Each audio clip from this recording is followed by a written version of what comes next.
Ça m'intéressait de travailler pour DS avec cette matière première pour la rendre objet d'art, étincelante, etc.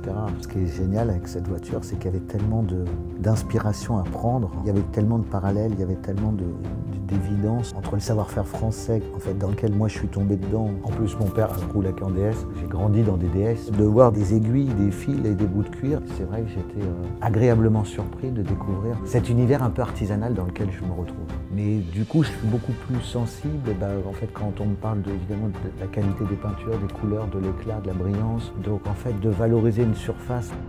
On a tous des images d'enfance, de trajets, de voyages, d'imaginaire. Je me voyais très bien, à travers la vitre d'une voiture, imaginer des scénarios.